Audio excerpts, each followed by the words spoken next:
Les livres font les époques et les nations comme les époques et les nations font les livres. Comme les époques et les nations font les livres.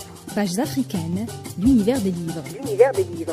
Un espace quotidien pour évoquer cette littérature africaine. Son émergence, Son évolution et son actualité. ses acteurs d'honneur dynamique se frayant un chemin dans un univers riche. Riche par ses traditions, Son histoire, ses mythes et ses légendes. Ses mythes et ses légendes. Pages africaines, Une chronique de Hassan Arab. Bonjour à tous. Auteur de plusieurs ouvrages traitant de l'histoire des déportations d'Algériens et d'Algériennes vers les bagnes coloniaux français de Cayenne et de Nouvelle-Calédonie, Hadj Ali Mustafa aborde dans son dernier ouvrage une histoire peu connue, voire méconnue, à savoir le drame des convoyeurs algériens dans la campagne de Madagascar de 1895.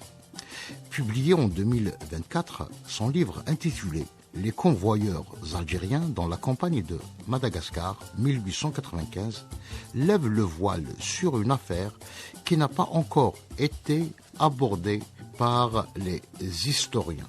L'occupation de Madagascar, qui intervient au lendemain de la conférence de Berlin, qui a dépecé le continent africain et qui a ouvert la voie à la colonisation tout azimut, est décidée par la France afin de laver l'affront de la défaite de 1870 contre les Prussiens et de l'humiliation que les Anglais ont infligée à la France, à l'armée française, à Fashoda, au Soudan.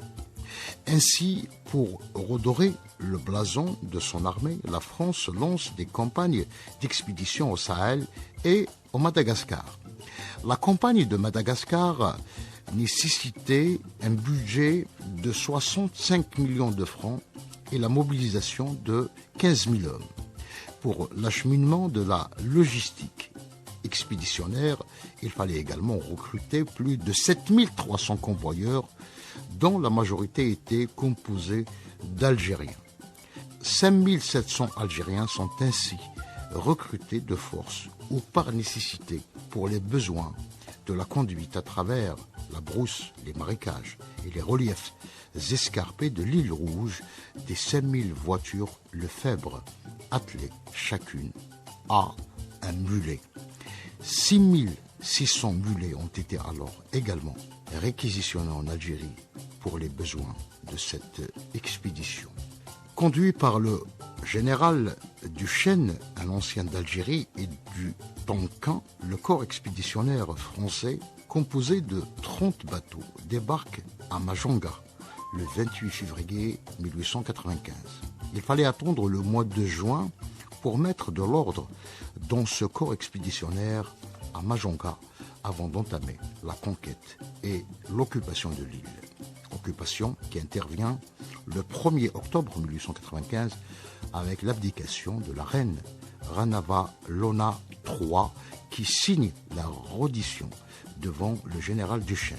Hadj Ali Mustafa, qui a mis l'accent sur le drame et le calvaire des convoyeurs ou des muletiers algériens durant cette campagne, n'a pas omis de revenir sur la brutalité de l'armée française lors de l'occupation de Madagascar. Les 5 700 convoyeurs mobilisés en Algérie vont souffrir le martyre durant les 9 mois de la conquête. La majorité d'entre eux ne reviendront jamais en Algérie. Ils seront terrassés par la malnutrition, les maladies tropicales et les corvées. Les convoyeurs algériens dans la campagne de Madagascar de 1895 est un livre qui rappelle la brutalité coloniale et le destin tragique de tous les peuples colonisés. À très bientôt.